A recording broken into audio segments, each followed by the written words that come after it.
Baik, bismillahirrahmanirrahim. Assalamualaikum warahmatullahi wabarakatuh.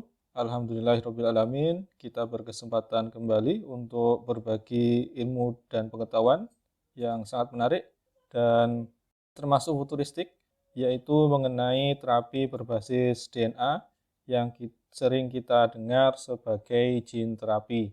Pada kali ini kita masih berada di saluran yang sama, yaitu di kuliah bioteknologi farmasi dengan kode FAU 1401 pada semester genap tahun akademik 2019-2020 atau yang boleh disingkat 19202. Presentasi masih oleh saya, Bawon Triatmoko.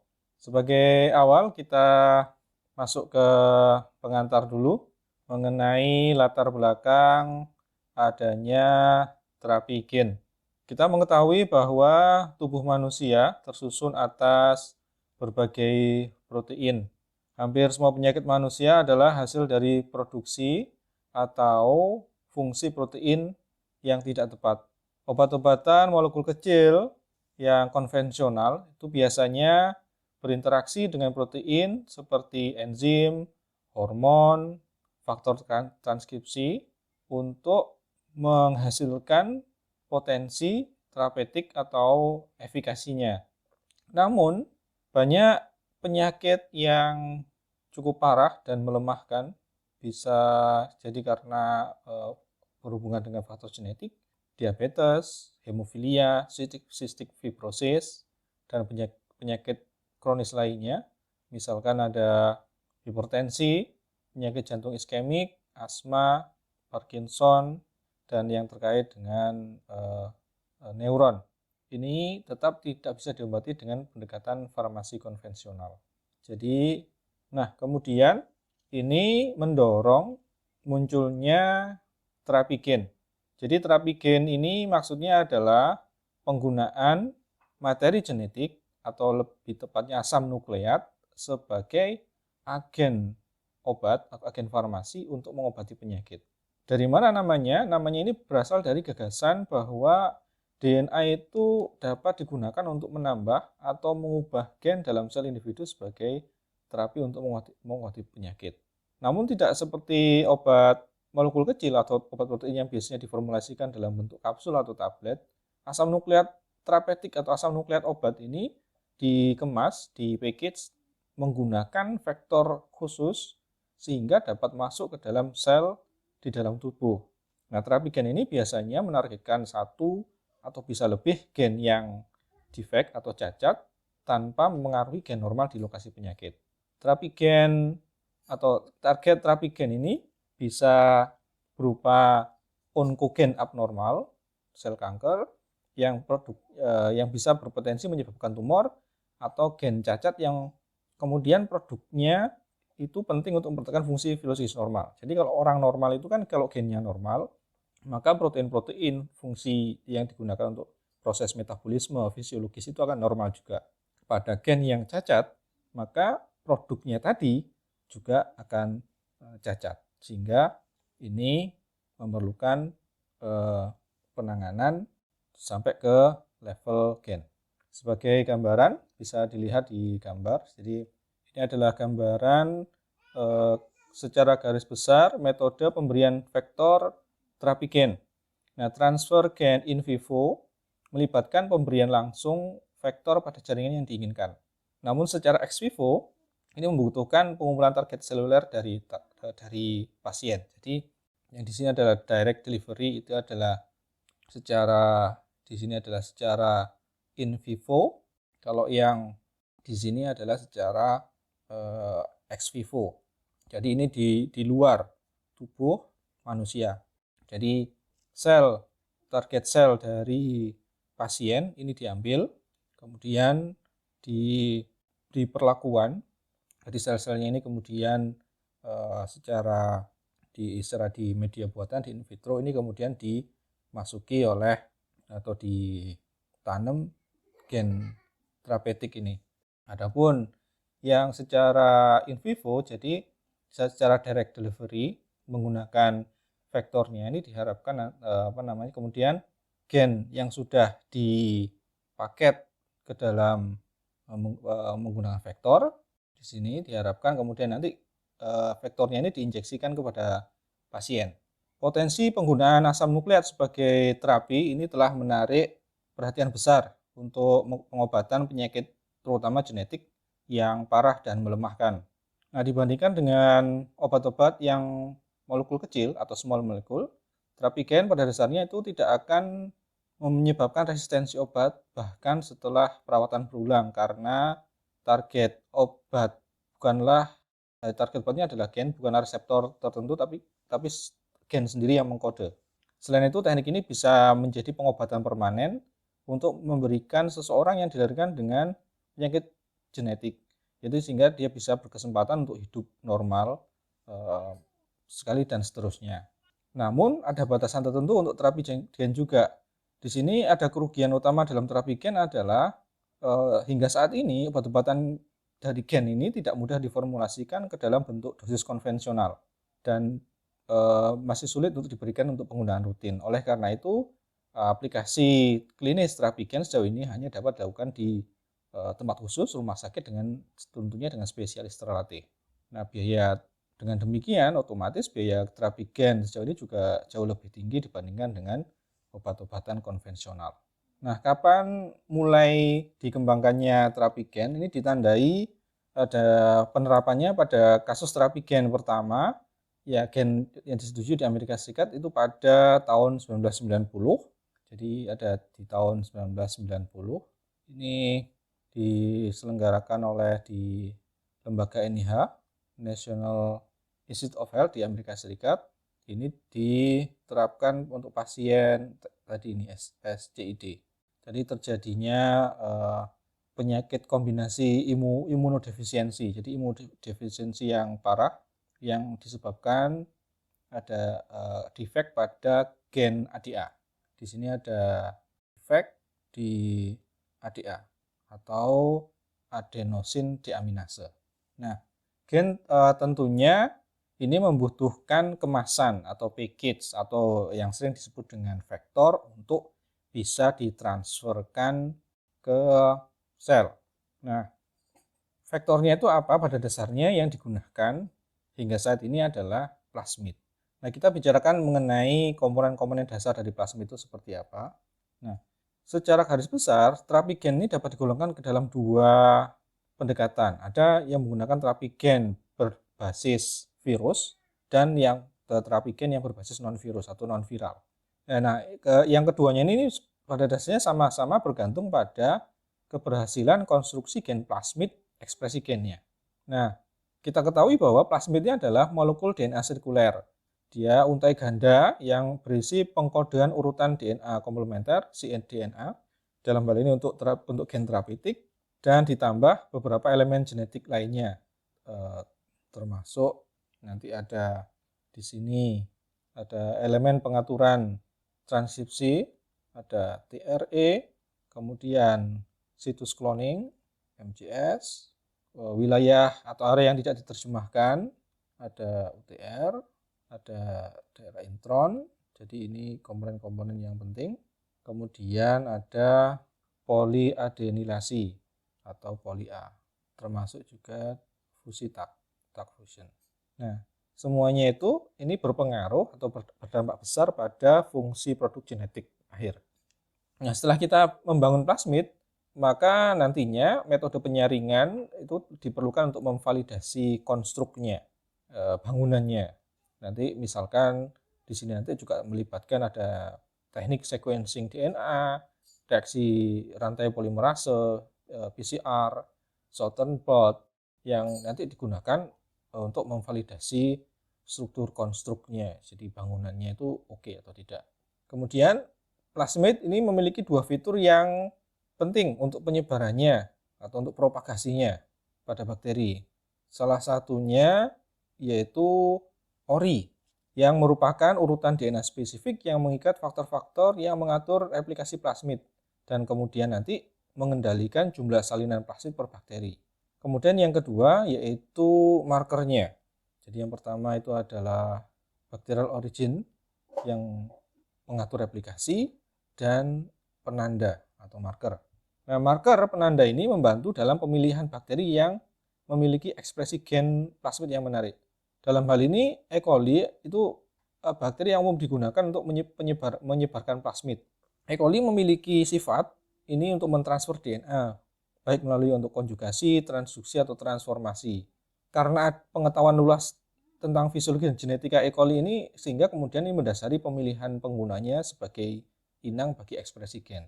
Insulin manusia ini salah satu contoh atau produk pertama yang diproduksi menggunakan teknologi DNA rekombinan dari E. coli. Kita masih berbicara mengenai plasmid. Nah, kita tentang TRE, Transcription Regulatory Element. Nah, plasmid pengekspres gen ini mengandung elemen pengatur transkripsi. Jadi tadi itu elemen pengatur transkripsinya, ada TRE-nya, untuk mengontrol transkripsi. Nah, TRE ini ada yang dia sebagai promoter, enhancer, operator, kemudian ada silencer dan insulator dan lain-lain. Ini nanti berinteraksi dengan mesin molekuler. Ada faktor transkripsi, aktivator, koaktivator, represor untuk mengontrol pola ekspresi gennya. Kita satu-satu promoter. Promoter ini adalah urutan DNA yang memungkinkan transkripsi gen. Jadi pada dasarnya tadi TR ini bagian dari sequence atau rantai asam nukleatnya. Jadi promotor adalah urutan DNA yang memungkinkan transkripsi gen. Promotor ini bisa dikenali oleh RNA polimerase dan faktor transkripsi. Setiap mutasi di wilayah ini atau di daerah promotor ini dapat mencegah pengikatan RNA polimerase dan transkripsi dan penerjemahan selanjutnya. Maka pilihan promotor yang tepat ini dapat menentukan kekuatan dan durasi ekspresi transgennya nanti. Adapun enhancer, ini adalah sequence DNA pendek yang dapat mengikat faktor transkripsi atau aktivator untuk meningkatkan level transkripsi gen dalam klaster gen. Jadi sesuai namanya, jadi enhancer, peningkat. Sementara sebagian besar enhancer biasanya dekat dengan promoter dan gen daerahnya. Jadi DNA-nya posisinya di mana, ini bisa dekat dengan promoter dan gennya. Enhancer bisa mengontrol ekspresi gen dari jarak jauh atau bahkan dari kromosom yang berbeda. Interaksi enhancer promotor ini memainkan peran utama untuk mendorong ekspresi gen. Enhancer sendiri tidak langsung bertindak pada wilayah promotor, tetapi mendapatkan efeknya setelah mereka diikat oleh aktivator atau faktor transkripsi lainnya. Insulator ini adalah elemen batas genetik untuk memblokir interaksi penambahan promotor atau hambatan terhadap protein kromatin. Adapun operator dan silencer biasanya itu sekuen DNA pendek dekat dengan promotor dengan afinitas pengikatan pada satu set protein bernama represor dan inducer. Nah, berdasarkan interaksi ini, sistem yang dapat diinduksi atau ditekan dapat dibangun untuk menambah mengurangi transkripsi tergantung pada kebutuhan. Jadi ini bangunan plasmid dan komponen-komponen yang harus diperhatikan. Bagian-bagian yang harus diperhatikan dari gennya sendiri, elemen-elemen yang seperti ini, termasuk nanti interaksinya bagaimana dengan protein-protein yang atau faktor transkripsi, entah itu aktivator, koaktivator, atau represor. Interaksinya itu akan saling mempengaruhi. Kemudian komponen yang MCS atau multiple cloning site, atau juga bisanya disebut dengan polylinker. Ini mungkin yang kalau di skema-skema di polylinker, ini merupakan segmen DNA pendek yang di situ terdapat situs pengenalan endonuklease restriksi. Situs tempat ini biasanya unik dan hanya sekali di dalam plasmid itu yang diberikan. Jadi sekali dalam plasmid. Dan setiap MPCS biasanya itu ada hingga sekitar 20 situs, 20 tempat posisi restriksi yang dapat diidentifikasi dan mudah dibelah dengan restriksi endonuklease yang umum digunakan. Nah, fungsi dari MCS ini memungkinkan penyisipan cDNA tunggal atau multi tergantung pada kebutuhan gen terapeutiknya. Komponen yang selanjutnya adalah untranslated region atau UTR. Ini berfungsi untuk mengekspresikan protein terapeutik. mRNA itu harus dihasilkan dari cetakan cDNA dimasukkan dalam MCS dan diangkut ke dalam sitoplasma untuk diterjemahkan. Jadi ini fungsinya untuk mengekspresikan protein terapeutik. Nah, UTR ini biasanya merujuk pada dua bagian di setiap sisi dari urutan pengkodean pada untaian mRNA. Ada UTR 5 aksen, UTR 5 aksen, ada UTR 5 aksen. Ini adalah wilayah transip mRNA, jadi UTR ini di mRNA yang terletak antara kapsid dan kodon inisiasi. Nah, UTR 5 aksen ini berisi elemen pengatur yang mengendalikan ekspresi gen. Intron. Ini adalah bentangan DNA yang bukan kode, yang dinamakan intron. Nah, di dalam setiap sel eukariotik, intronnya ditranskripsi bersama dengan ekson. Ada intron, ada ekson. Pengode protein menjadi mRNA prematur dan kemudian bisa dihilangkan dengan splicing mRNA. Nah, di dalam urutan cDNA biasanya tidak ada intron. Kemudian ada sekuen poli A. Ini penting untuk ekspor inti, penerjemahan dan stabilitas dari mRNA. Pada ujung akhir transkripsi, segmen 3 aksen dari RNA yang baru ini dibuat pertama kali dibelah oleh satu set protein. Kemudian tag fusi, fusion tag, ini adalah protein. Jadi kalau yang tadi umumnya adalah komponennya adalah sekuen DNA, kalau tag fusi adalah protein atau peptida yang terletak di terminal C atau N pada protein target untuk memberikan satu atau beberapa fungsi seperti meningkatkan ekspresi, kelarutan, deteksi, pemurnian, dan lokalisasi. Jadi dari namanya saja fusi, jadi seperti itu. Nah, sebagai contoh ada fusi dari N terminus dari protein target ke C terminus dari pasangan fusi yang diekspresikan, menghasilkan ekspresi tingkat tinggi dari protein target. MBP atau maltose binding protein, ada MBP, maltose binding protein. Ini sering digunakan untuk meningkatkan kelarutan protein rekombinan yang diekspresikan dalam sistem E. coli. Itu secara umum komponen-komponen dari plasmid yang penting untuk diperhatikan. Ingat ya, jadi tadi plastik sekuen DNA sirkular. Nah, di dalam itu ada berbagai komponen-komponen. Ada yang tadi ada bentuknya asam nukleat atau bentuknya adalah protein, ada yang mengkode dan tidak ada interaksi dengan protein dan sebagainya. Selanjutnya kita langsung masuk ke vektor atau virusnya, virus yang dipakai. Nah, jadi tadi kan ada terapi gen, jadi gen terapi itu tadi kan ada yang viral, ada yang non viral. Nah, jadi ini maksudnya adalah terkait dengan vektornya, pembawanya itu viral atau non viral. Kalau viral ini berarti maksudnya adalah menggunakan virus. Kita tahu bahwa virus itu bisa masuk ke dalam sel, kemudian bisa menyebabkan masuknya sekuen DNA ke sel. Nah, semua virus memiliki keunggulan yang diwarisi untuk mengikat host mereka, jadi inang, dan mampu memasukkan materi genetik ke dalam sel host. Nah, dengan efisiensi yang tinggi. Nah, untuk membuat vektor virus, maka gen yang bertanggung jawab atas replikasi dan patogenisitas virus. Nah, tentunya kita memasukkan virus berarti harus virus yang dilemahkan dulu. Karena ini kita gunakan sebagai sarana untuk delivery. Jadi shuttle atau sarana kendaraan untuk memasukkan sekuen DNA ke dalam sel. Maka gen yang bertanggung jawab atas replikasi dan patogenisitas dari virus itu. Jadi kita harapkan virusnya tidak bereplikasi atau menimbulkan sifat patogenisitas.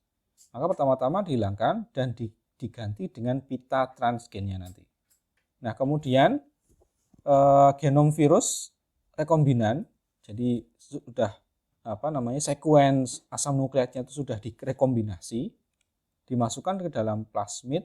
Genom virus rekombinannya itu dimasukkan ke dalam plasmid pembawa dan ditransduksi menjadi sel yang berisi gen yang bertanggung jawab atas replikasi virus untuk menghasilkan vektor virus rekombinan. Jadi dikemas lagi menjadi virus yang sekuens asam nukleatnya itu sudah direkombinasi. Kemudian keadaannya bagaimana? Konstruk atau bangunannya bagaimana? Konstruk vektor itu berisi urutan terminal, ITR atau LTR, kemudian sinyal pemaketan, packaging signal atau Y, dan pita transgennya. Nah, sinyal pemaketan ini akan mengatur proses pengemasan bahan genetik ke dalam kapsid virus selama replikasi. Nah, vektor virus biasanya memiliki efisiensi transduksi tinggi dan tidak memerlukan pembawa tambahan untuk pengiriman gen yang efektif. Ini adalah gambaran umum pembuatan dan pemeliharaan vektor virus. Jadi tadi ini adalah asalnya. Jadi yang asli awalnya virus. Di sini ada faktor yang ada menyebabkan replikasi atau patogenesitasnya. Nah, di sini maka bagian dari ini dihilangkan dulu. Nah, kemudian nanti diganti dengan ini tadi, pita transgennya tadi. Nah, biasanya tetap dipertahankan ada posisi ujung di ITR atau LTR-nya. Nah, bagaimana di pengemasannya? Pada pengemasan atau konstruksi vektor ini dimasukkan ke dalam sel kemasan, packaging selnya. Jadi ini maksudnya adalah packaging selnya ini. Ini adalah packaging selnya. Nah, kemudian melalui transveksi, infeksi pemasukin dengan cara ditransfer. Ini dengan menggunakan virus, dengan menggunakan helper. Nah, kemudian nanti ini protein dan partikel virus yang terkait dengan replikasi ini bisa kemudian diekspresikan di dalam. Nah, konstruksi vektor kemudian direplikasi dan diringkas menjadi partikel virus untuk menghasilkan vektor rekombinan. Jadi nanti akan dihasilkan ini. Jadi di dalam packaging selnya tadi ini ada virionnya, virion atau yang fungsi replikasi itu dihilangkan. Ada virion, ada faktor replikasi tadi yang warna hijau. Kemudian ini di packaging lagi menjadi ini adalah tadi viral vektor konstruknya. Akhirnya menjadi rekombinan viral vektor tadi. Nah, hingga saat ini ada sekitar 70% dari semua uji klinis terapi gen itu menggunakan vektor virus. Jadi 70% adalah virus, kemudian dari 70% ini, jadi ini adalah 70%. Dari 70% ini dari data itu paling banyak virus yang digunakan ada adenovirus, ada retrovirus, ada plasmid-DNA dan sebagainya. Nah, secara umum ada retrovirus, ada adenovirus, lentivirus juga ini yang biasanya banyak digunakan atau juga ada ini ada di pembahasan, ini bisa digunakan sebagai vektor. Lalu kita masuk ke bahas tentang retrovirus. Jadi ada retrovirus. Nah, retrovirus ini berdiameter 80-100 nanometer, memiliki genom atau panjang itu antara 7 sampai 10 kilo. Kemudian bangunannya itu terdiri atas antigen spesifik GAG, kemudian untuk inti dan struktur nukleusnya, jadi ada matriks protein dan kapsid, ini adalah GAG-nya, antigen spesifiknya, kemudian untuk pengkode gen polimerase, untuk reverse transkriptase, protease, integrase yang disebut dengan POL ini, dan ada bagian amplop, kode gen amplopnya untuk protein mantel retroviralnya. Jadi ini adalah virus yang termasuk dia berselubung protein. Jadi ada glikoproteinnya. Nah, di dalam vektor ini ada LTR-nya itu mengontrol ekspresi gen, sehingga nanti akan bertindak sebagai enhancer promotor. Ada elemen terakhir, ada sinyal pemaketan, nanti akan membantu membedakan RNA virus dari RNA inang. Jadi ini sifatnya single strand. Nah, bagaimana beraksinya? Ya, setelah pengikatan virus dan memasukkan RNA virus ke dalam sel inang, ini reverse transkriptase mengubah RNA viral menjadi DNA beruntai ganda yang ini nanti terintegrasi ke dalam genom inang dengan bantuan integrasi virus tadi. Dari konstruksi terintegrasi atau akhirnya menjadi provirus, ini kemudian nanti akan mengalami transkripsi dan diterjemahkan kemudian menjadi gen seluler, gen selnya, sehingga kemudian nanti menghasilkan RNA genomik virus dan mRNA yang mengkode protein virus. Nah, partikel virus ini kemudian berkumpul di sitoplasma dan ujung atau kuncup dari sel inang untuk bisa menginfeksi sel lain. Nah, lebih jelasnya siklus replikasi retrovirus. Nah, retrovirus ini caranya adalah memasuki sel dengan cara endositosis. Dengan cara endositosis yang dimediasi reseptor. Jadi ada reseptor yang memediasi sehingga terjadi proses endositosis. Di dalam endosom, protein, lipid, envelope, dan matrix plasmid terdegradasi. Jadi terjadi proses uncoating. Setelah tadi ada interaksi dengan reseptor, terjadi proses uncoating, dan kemudian RNA virus ditranskrip secara terbalik menjadi DNA beruntai ganda yang kemudian dipindahkan ke nukleus. Jadi kemudian ada proses reverse transcription dan kemudian ada masuk ke dalam DNA genom. Nanti di sini akan ada proses sehingga nanti menjadi provirus. Nah, RNA polimerase di dalam sel menyalin RNA virus di dalam nukleus. Nanti akan ada proses, ada transkripsi. Nah, kemudian molekul-molekul dikeluarkan dari nukleus dan berfungsi sebagai cetakan untuk membuat salinan tambahan mRNA, RNA. Nah, kemudian nanti virus yang diterjemahkan ke dalam protein virus yang kemudian nanti membentuk amplop. Ini setelah ada proses translasi, kemudian ada perakitam sehingga dia mempunyai nanti ada amplop.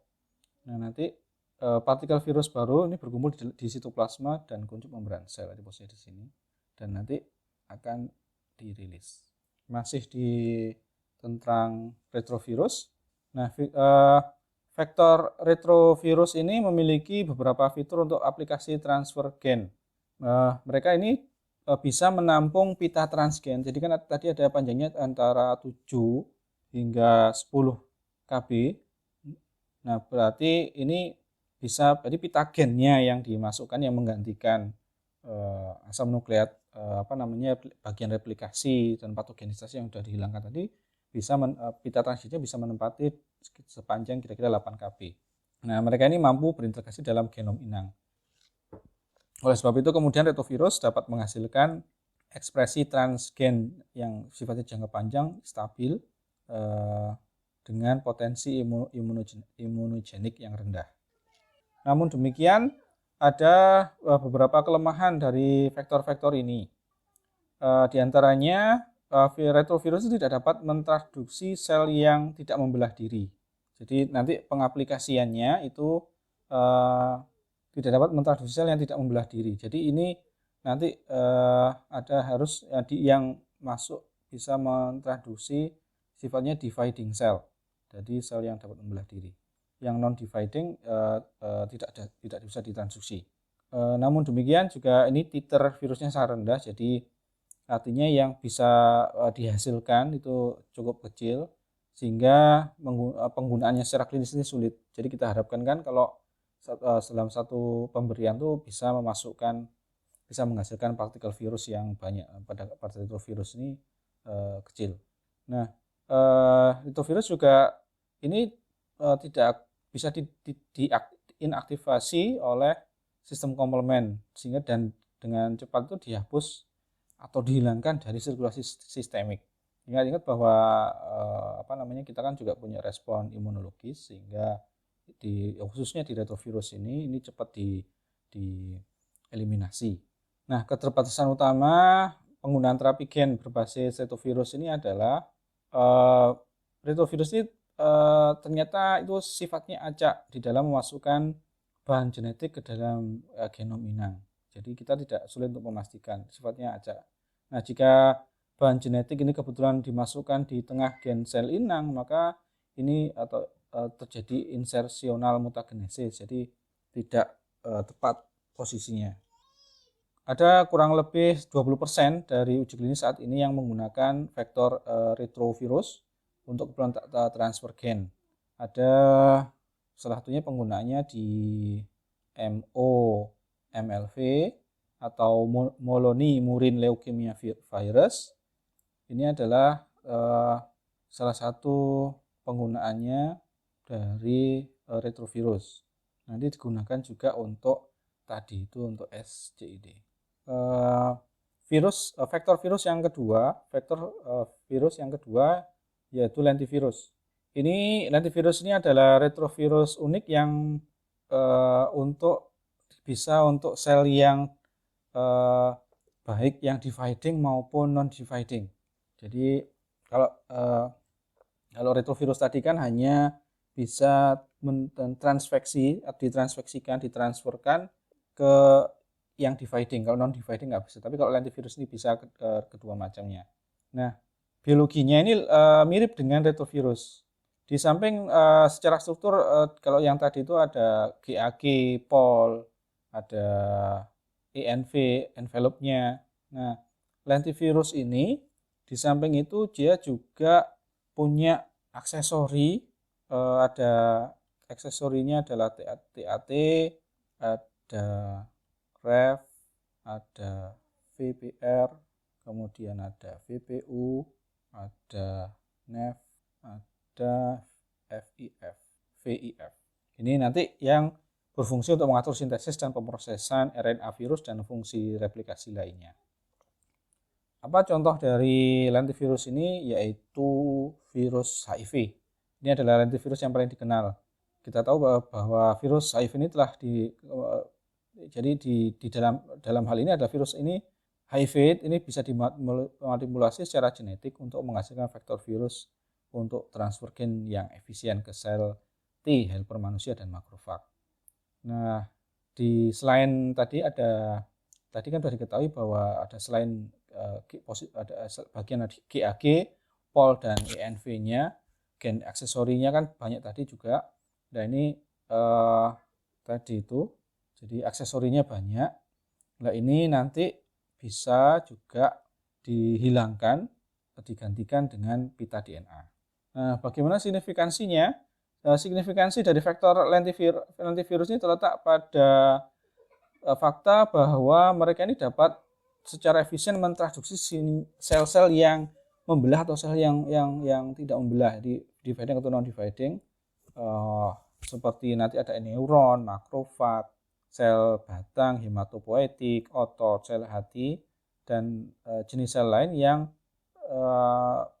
metode terapi gen berbasis retrovirus ini tidak dapat digunakan. Nah, di sisi lain juga lentivirus ini tidak menimbulkan respon imun yang signifikan sehingga ideal untuk ekspresi gen secara in vivo. Namun demikian, lentivirus ini hanya memiliki potensi integrasi yang terbatas, sehingga akibatnya itu menginduksi lebih sedikit resiko mutagenesis insersional. Nah, ada RCL, itu lentivirus kompeten untuk replikasi selama fase terproduksi dan setelah dimasukkan ke dalam sel target ini masih menjadi perhatian untuk menggunakan klinis.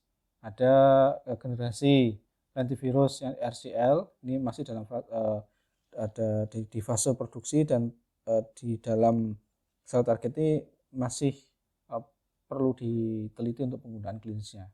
Selanjutnya adalah adenovirus.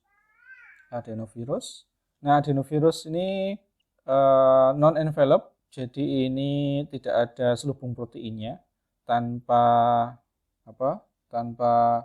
lapisan amplop protein yang biasanya. Ya, dia bentuknya ikosahedral. Dia sifatnya ada virus DNA litik yang terdiri atas nukleokapsid dan genom beruntai ganda linear. Jadi seperti di gambar, ini virus ini terdiri dari genom DNA beruntai ganda yang terbungkus kapsid protein. Jadi ada DNA beruntai ganda di sini. Ini yang terbungkus kapsid protein. Kapsid ini terdiri atas protein hekson. Nah, kemudian ada juga protein penton yang ini diposisikan pada masing-masing simpul dari icosahedral kapsid. Ini adalah penton. Ini sebagai dasar untuk serat Nah, protein yang terkait dengan exon dan terkait dengan penton ini adalah ya semacam lemnya. Jadi ini yang melem. Jadi yang kuning-kuning ini ada exon associated protein. Ini sifatnya sebagai lem. Nah, protein ini mengikat protein penton fungsi sebagai jembatan antara inti virus dan kapsid. Nah, adenovirus ini mampu menginfeksi sel yang membelah dan yang tidak membelah tadi sudah disampaikan, ada dividing non dividing. Ada kurang lebih saat ini tuh ada 57 serotip dan 57 macam. Bagaimanakah cara replikasinya dia? Nah, infeksi adenovirus ini dimulai dengan pelekatan protein serat ke reseptor seluler seperti reseptor adenovirus atau CAR. Ada CAR, reseptor adenovirus, dan integrin juga, ada integrin. Nah, sama ini jadi setelah reseptor ini kemudian melakukan ada reseptor mediated binding tadi, kemudian akan terjadi proses endositosis masuk, ada proses internalisasi, ini memasuki sitoplasma. Pada endosom, protein kapsid terintegrasi dan DNA kemudian virus dilepaskan ke dalam sitoplasma dan dipindahkan ke nukleus untuk replikasi. Jadi setelah ada internalisasi, kemudian ada uncoating, dilepaskan dari bungkusnya. Nah, setelah bungkus menjadi pada virus, baru sitoplasma, sel inan diliskan dan virus dilepaskan.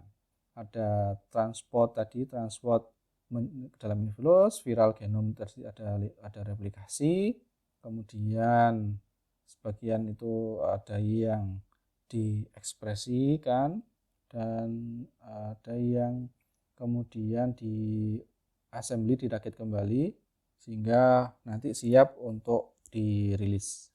Nah, pada kasus terapi gen ini adenovirus yang rusak,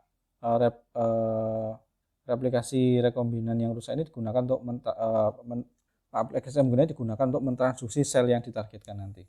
Nah, adenovirus ini ada subgrupnya, ada 7. Ini didasarkan atas ukuran genom, komposisi, dan sifat menghemagglutinasi dan onkogenisitasnya. Nah, serotip 2 dan 5 ini adalah yang paling banyak dipelajari. Subgrup atau serotipnya ada serotipe 2 dan 5 yang paling banyak dipelajari. Nah, genom adenovirus ini sifatnya linear, cukup besar, 2645 kb.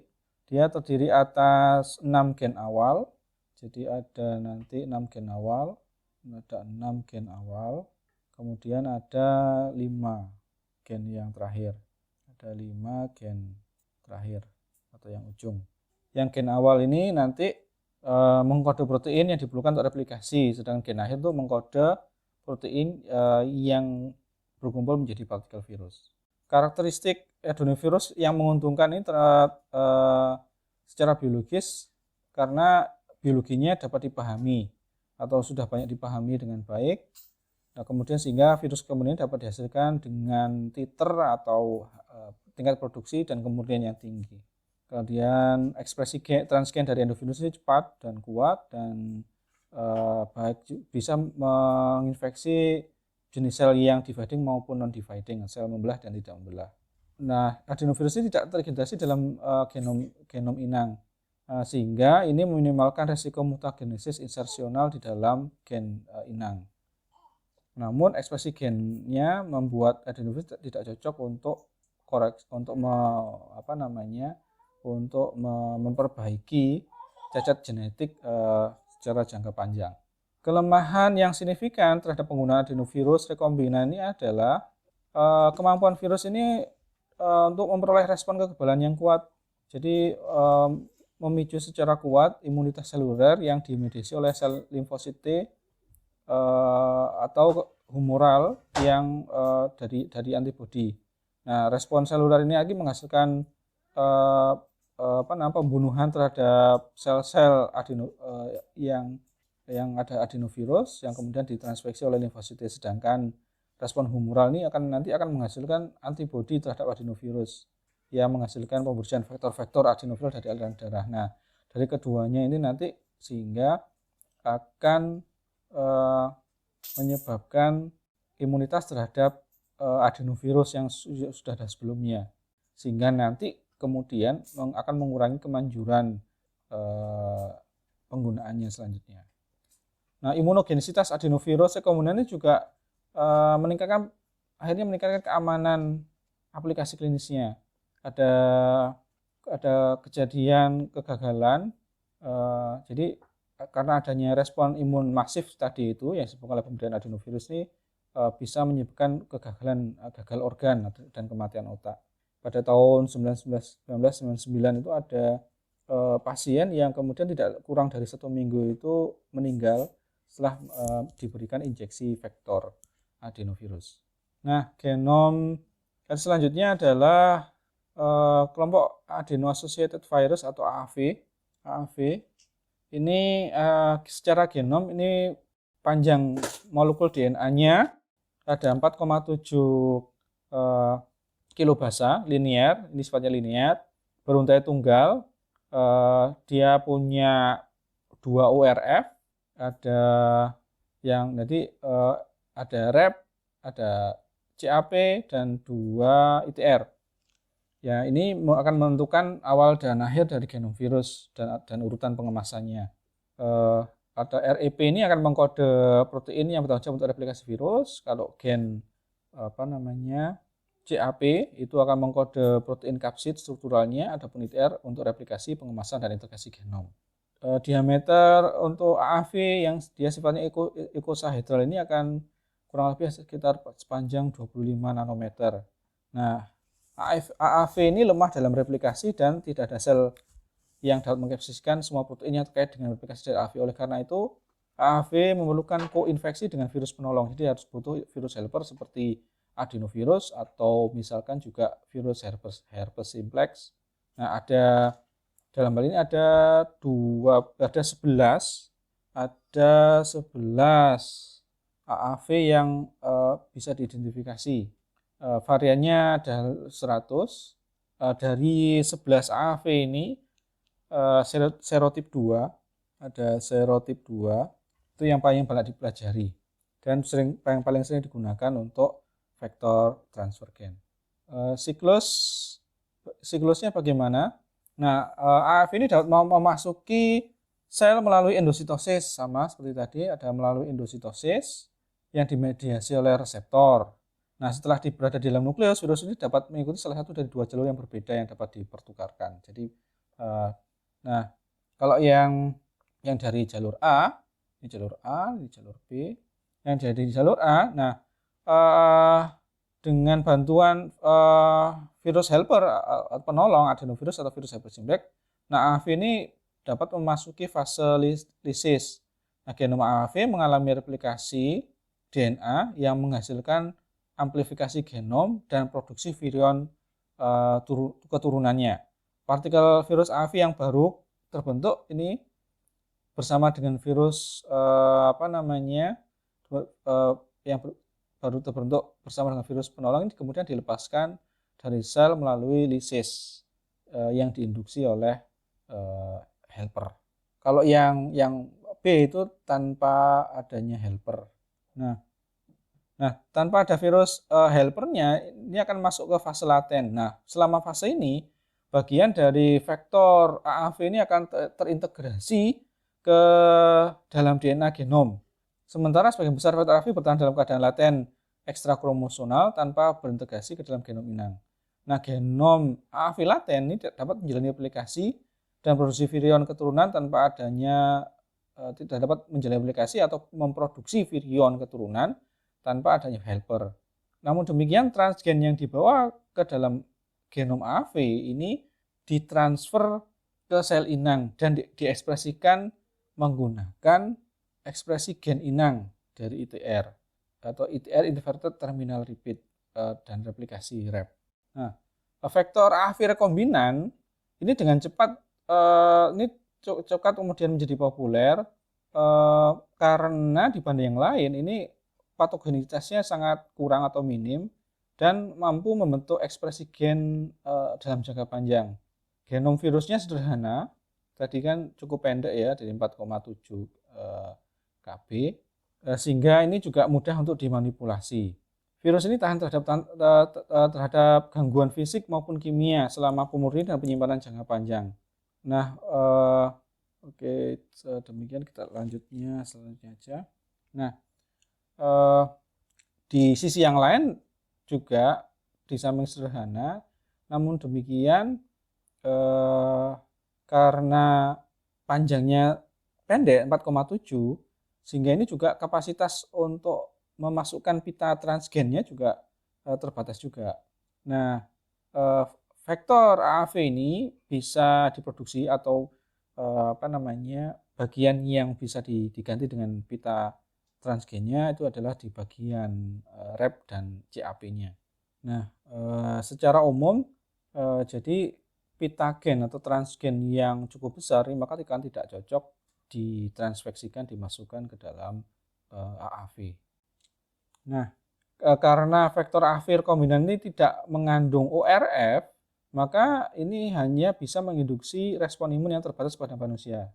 Nah, pemberian vektor AAV secara intravena pada tikus menyebabkan produksi sitokin proinflamasi yang sifatnya sementara dan infiltrasi neutrofil yang terbatas. Berbeda dengan respon bawaan yang berlangsung 24 jam atau lebih lama yang disebabkan oleh virus agresif. Namun, meskipun imunitas bawaan terbatas ditimbulkan oleh vektor AAV, imunitas humoral yang ditimbulkannya ini tapi masih ada, masih umum terjadi. Nah, sebagai berikut adalah perbandingan sifat dari 4 virus tadi. Jadi dilihat dari materialnya. Kalau retrovirus adalah RNA, lentivirus RNA, kemudian adenovirus double strand DNA, AAV itu single strand DNA, kemudian ukuran genomnya, panjang genomnya, yang paling kecil adalah AAV, adenovirus yang paling besar, kemudian kapasitas dengan genom, ukuran genom demikian, maka kapasitas maksimal untuk dimasuki pita genetiknya seberapa. Kemudian sel yang bagaimanakah yang bisa ditransfeksikan. Kalau yang retrovirus hanya dividing sel saja. Kalau lentivirus itu dan adenovirus itu bisa dividing maupun non-dividing. Dan dari sisi imunogenisitasnya yang low itu ada retrovirus, lentivirus juga low, adenovirus itu tinggi, yang moderat adalah AAV. Nah, tadi adalah vektor yang viral, bagaimana yang vektor yang non-viral. Secara umum ada 2 metode, ada secara fisik maupun secara kimia. Latar belakangnya adanya masalah yang melekat pada virus rekombinan seperti yang paling diperhatikan adalah imunogenisitas. Ini kemudian mendorong upaya untuk mendesain vektor yang sifatnya non-viral, efisien. Dan nanti diharapkan vektor non-viral ini mampu secara signifikan kurang imunogenik dan tidak cenderung menginduksi mutagenesis atau rekombinasi homolog yang tidak diinginkan. Harapannya juga relatif mudah untuk dimanipulasi, diproduksi, dan dimurnikan dalam skala besar. Terapi gen non-viral ini antara lain meliputi pemberian plasmid, naked plasmid secara lokal atau bisa menggunakan pembawa khusus atau delivery-nya untuk membawa plasmid. Nah, namun sehingga saat ini itu penggunaan secara klinis ini masih terhambat karena efisiensi transfeksinya yang rendah.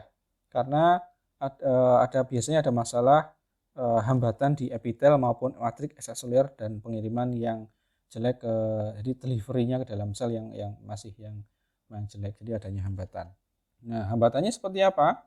Jadi setelah pemberian secara sistemik, obat gen itu bersentuhan dengan nuklease darah.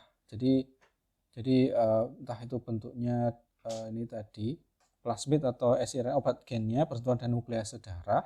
Nah, kemudian ini harus melintasi penghalang pembuluh darah dan kompartemen matriks. Kemudian ada kompartemen matriks sebelum ke membran plasma. Nah, kemudian saat memasuki sel melalui endositosis di sini yang dimediasi reseptor. Nah, ini akan terperangkap dalam endosom dan sehingga nanti perlu dilepaskan kemudian ke dalam sitosol. Nah, di sini pelepasan endosomal ini adalah yang biasanya pembatas dari laju utama untuk delivery dari pengiriman selnya. Metode secara fisik ini melibatkan transfer plasmid naked, plasmid terbuka yang langsung ke membran sel target. Adapun kalau metode kimia itu dengan upaya meningkatkan penyerapan plasmid oleh sel-sel yang ditargetkan menggunakan pembawa entah itu lipid, peptida atau polimer. Nah, teknik paling awal untuk mengirimkan DNA rekombinan ke target seluler meliputi ada injeksi mikro, ada penembakan partikel, dan elektroporasi. Untuk mikroinjeksi ini adalah injeksi langsung DNA atau RNA ke dalam sitoplasma atau inti sel tunggal. Nah, ini adalah metode yang paling sederhana dan efektif untuk pengiriman fisik bahan genetik ke dalam sel. Ini dapat mentransfeksi 100% sel yang menginfeksi 100% sel yang dimasukkan sehingga nanti dapat meminimalkan pemborosan DNA plasmidnya. Namun demikian, ini membutuhkan peralatan dan keterampilan yang sangat khusus. Sehingga injeksi mikro ini tidak cocok transfer gen in vivo atau transfer gen in vitro ke dalam jaringan yang terdiri dari sejumlah besar sel. Kalau kemudian selanjutnya adalah particle bombardment atau pemboman partikel. Ini dimulai dengan melapisi partikel misalkan dengan tungsten atau emas dengan DNA plasmid. Nah, partikel yang di-coating dilapisi ini kemudian dimasukkan ke dalam istilahnya adalah senapannya, dalam larutannya, kemudian dipercepat dengan tekanan gas dan kemudian ditembakkan ke dalam sel atau jaringan yang ditarikkan dengan menggunakan media cawan Petri tadi. Nah, pengobaman partikel ini dapat digunakan untuk memperkenalkan berbagai vaksin DNA ke dalam sel yang digunakan secara in vitro. Namun, pengobaman partikel ini memiliki kapasitas penetrasi yang rendah, jadi daya masuknya rendah, sehingga tidak sesuai untuk pengiriman gen secara in vivo. Ada elektroporasi, ini digunakan untuk menghasilkan pori-pori sementara di membran plasma untuk mentransfer DNA plasmid ke sel-sel menggunakan medan listrik tegangan tinggi yang diterapkan secara eksternal. Nah, elektroporasi ini akan meningkatkan efisiensi transfer gen 100-1000 kali lipat dibandingkan dengan solusi DNA terbuka atau naked DNA, dan secara laboratorium ini mengalami sukses besar. Penggunaannya yang banyak digunakan untuk menghasilkan hewan transgenik. Kemudian metode elektroporasi ini ternyata juga menunjukkan keamanan dan kemanjuran dalam uji klinis, misalkan untuk mengobati melanoma, kanker prostat, dan infeksi HIV. Kalau metode yang lain selain metode ini ada juga transgen menggunakan sonoporasi, iradiasi laser, magnetofeksi, dan hidroporasi. Namun sebagian besar metode fisik ini dapat menyebabkan stres dan gangguan pada struktur dan fungsi seluler. Nah, penggunaannya biasanya terbatas pada transfer gen secara in vitro. Ini adalah perbandingannya secara ada keuntungan dan kerugiannya. Untuk penggunaan metode secara chemical menggunakan chemical. Nah, satunya adalah penggunaan lipid kationik. Nah, ini biasanya lipid kationik ini bisa dicampur dengan kolipid netral seperti DOPE. Kolipid netral DOPE. Ini ada dioleoliposfatidil etanolamin dengan perbandingan tertentu. Ini dapat mengurangi toksisitas dan meningkatkan pengiriman gennya. Ini contoh gambaran lipid kationiknya. Nah, ini adalah contoh lipid kationik yang mau digunakan, yaitu ada DOTMA dan DC-Col. Nah, secara umum sebagian besar lipid kationik ini terdiri atas 3 bagian, yaitu bagian jangkar lipid hidrofobik, ada jangkar lipid hidrofobiknya, kemudian ada penghubung, ada linker, Ini biasanya ester, amida atau karbamat. Kemudian juga ada cationic head groupnya, jadi ada kepala yang sifatnya bermuatan positif. Nah, ini yang berinteraksi dengan DNA plasmid bermuatan negatif yang mengarah pada kondensasi dan pembentukan agregatnya. Nanti ada DNA plasmid. Ini adalah nanti ada DNA plasmid yang ini akan bermuatan negatif di sini. Sama seperti lipid kationik, ini adalah sekarang peptida. Peptida kationik ini memadatkan DNA dengan cara yang serupa dan dapat digunakan sebagai pembawa pengiriman. Ada PLL, polylisin, polyelisin, polydisperse. Salah satu peptida kationik yang pertama digunakan untuk terapi gen. Namun semakin panjang PLL ini ternyata dapat meningkatkan sitotoksisitas. Di sisi lain juga ternyata efisiensi transveksinya juga terbatas, memerlukan penambahan agen endososmolitik seperti peptida fusogenik untuk memfasilitasi pelepasan plasmid ke dalam sitoplasma. Nah, sistem pengiriman gen berbasis peptida ini memiliki potensi untuk mengatasi hambatan ekstraseluler dan intraseluler pengiriman gen menggunakan urutan peptida tunggal.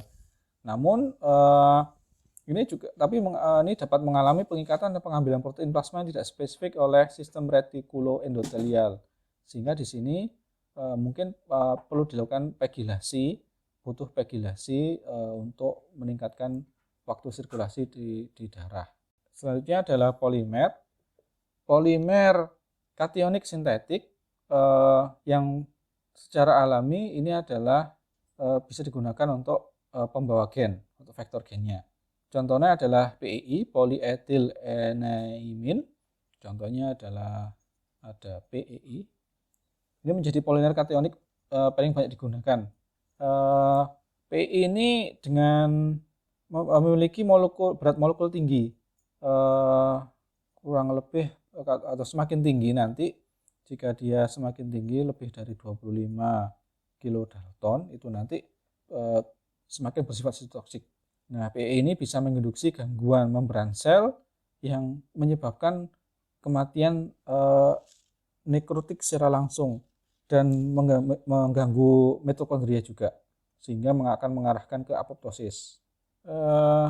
Ada juga PIC, ini adalah pencampuran DNA plasmid dan polimer PIGB PLL tadi. Ini bisa membentuk secara spontan kompleks tadi yang disebut dengan PIC, yang kemudian ditandai dengan ukuran partikel yang kecil, stabilitas kolloid yang sangat baik, dan kemampuan mentransfer gen yang optimal. Namun demikian juga dicatat bentuk misel ini, polimer misel ini, bentuknya secara termodinamik tidak stabil, sehingga nanti dapat terjadi rusak, pengenceran secara drastis setelah injeksi intravena, dan ini bisa menyebabkan transfer gen yang tidak efisien. Secara umum mengenai terapi gen secara non viral ini menyediakan cara alternatif selain menggunakan metode viral untuk mencapai atau menghasilkan ekspresi jangka pendek dari gen terapeutik di jaringan tertentu dengan keamanan yang tinggi. Namun demikian juga sama saja diperlukan spesifikasi untuk merekomendasikan kemurnian, keadaan plasmid, keamanan, dan potensi dan aplikasinya ke depan. Nah, ada gen terapi, ada juga stem cell. Nah, ada di keduanya itu ternyata ada perpaduan. Jadi kita mengetahui bahwa untuk pengobatan itu salah satu dengan menggunakan stem cell. Kalau ini menggunakan sel, kalau gen terapi itu kan biasanya menggunakan metode penghantaran dengan virus. Nah, ini keduanya bisa dipadukan sehingga gen untuk terapi gennya itu dimasukkan ke dalam stem cell sekaligus, sehingga menghasilkan yang disebut dengan stem cell based gene therapy. Nah, stem cell based gene terapi atau terapi gen berbasis sel induk ini muncul baru-baru ini. Nah, di dalam kita tahu bahwa terapi sel ini kan proses memasukkan sel-sel baru ke dalam jaringan untuk mengobati suatu penyakit. Nah, kemajuan terbaru dalam terapi sel ini terutama berevolusi dari perkembangan pengetahuan di dalam perilaku sel induk, sehingga kemudian mendorong terobosan dalam dunia kedokteran regeneratif dalam rangka untuk penggantian untuk regenerasi sel manusia, jaringan atau organ, sehingga bisa mengembalikan atau membangun fungsi normal.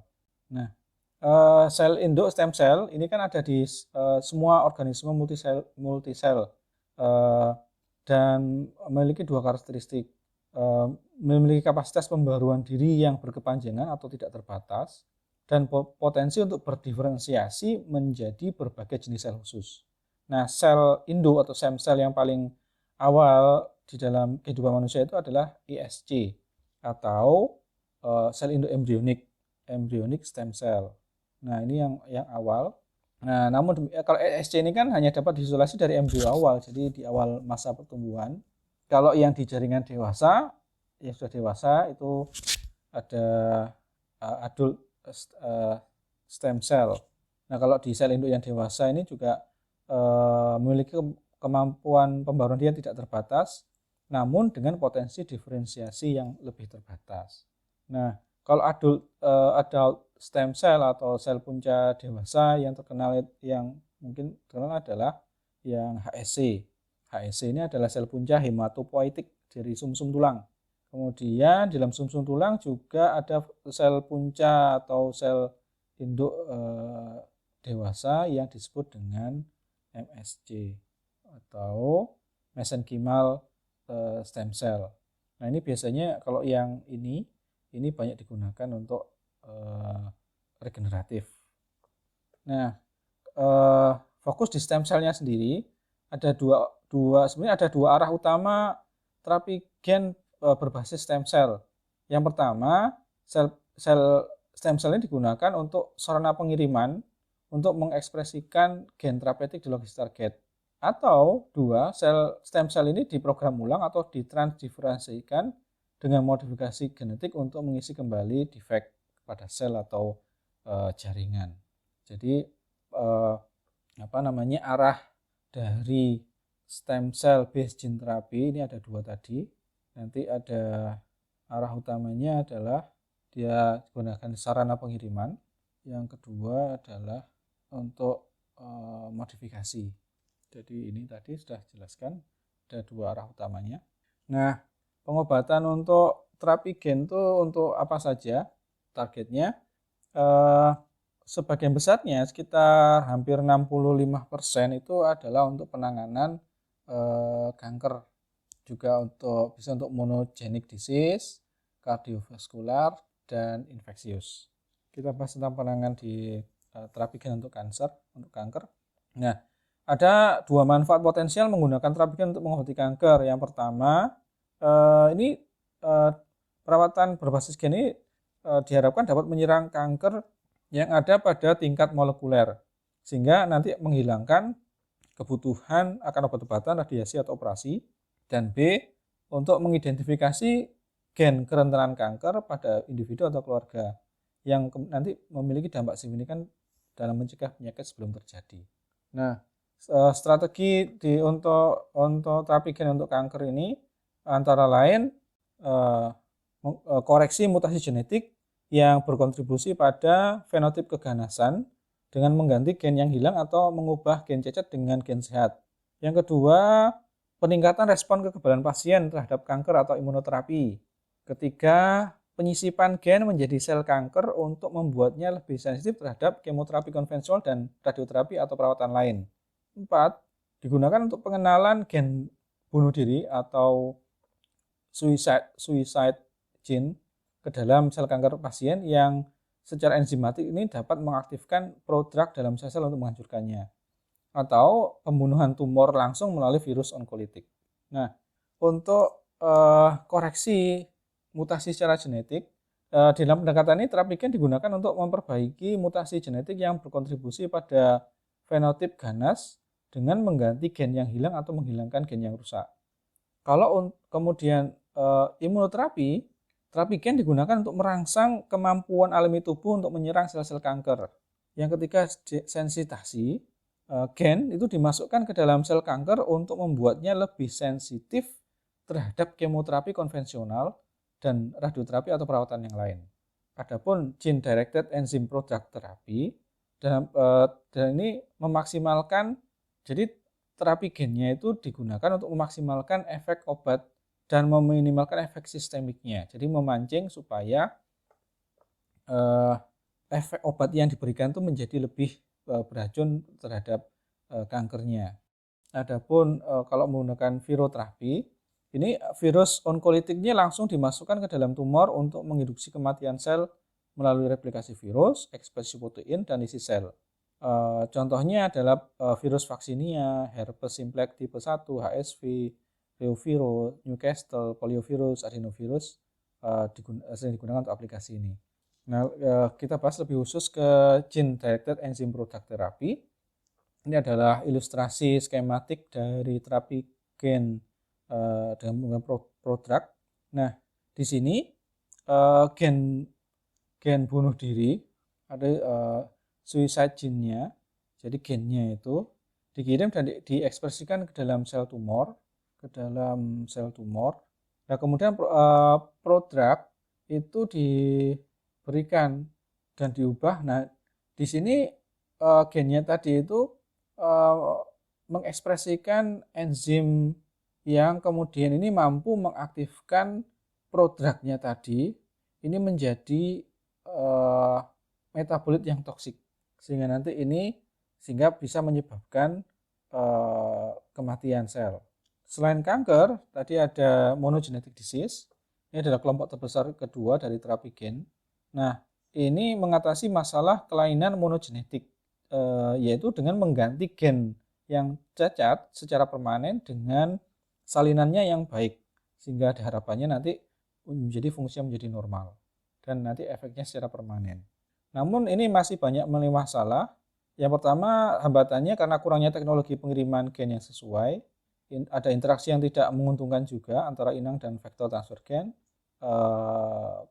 masih ada biologi yang kompleks dan patologi penyakit target, serta masih kurangnya langkah-langkah untuk tahap proses untuk menilai kemanjuran transfer gen ini. Target selanjutnya adalah penyakit kardiovaskular. Ini adalah kelompok penyakit terbesar ketiga. Nah, kita pemahaman atau pengetahuan tentang mekanisme molekuler penyakit kardiovaskular hingga kini itu telah mengungkap sejumlah besar gen yang kita bisa mengetahui gen-gen yang bertanggung jawab. Misalkan nanti ada enos, jadi yang terlibat dengan vasodilatasi, endotelial nitrik oksid sintetase atau hemioksigenase 1, dan yang terlibat dengan vasokonstriksi atau angiotensinogen. Jadi ini bisa digunakan sebagai untuk target penanganan penyakit kardiovaskular. Untuk di penyakit infeksi ini menempati urutan keempat. Nah, di sini arah maupun pencapaian yang paling penting dalam studi terapi gen untuk penyakit menular adalah arahnya adalah pengembangan vaksinasi DNA. Ini yaitu teknik untuk melindungi inang dari penyakit dengan menghasilkan respon imunologis melalui suntikan adenovirus yang direkayasa secara genetik. Kemudian ada juga penyakit neurologis. Nah, dalam perkembangannya yang paling umum yang di target penyakit untuk terapi gen ini adalah menggunakan penyakit Alzheimer dan Parkinson. Itu adalah yang terakhir. Untuk referensinya, ini adalah referensi utama dari materi ini. Anda bisa mendapatkan informasi lebih detail atau mengulang jika ada yang mungkin kurang jelas dari saya di bab 24 dari buku ini. Demikian pemaparan materi dari saya. Mohon maaf apabila kurang berkenan. Alhamdulillahirabbil alamin. Assalamualaikum warahmatullahi wabarakatuh. dan semoga semuanya dalam keadaan sehat selalu.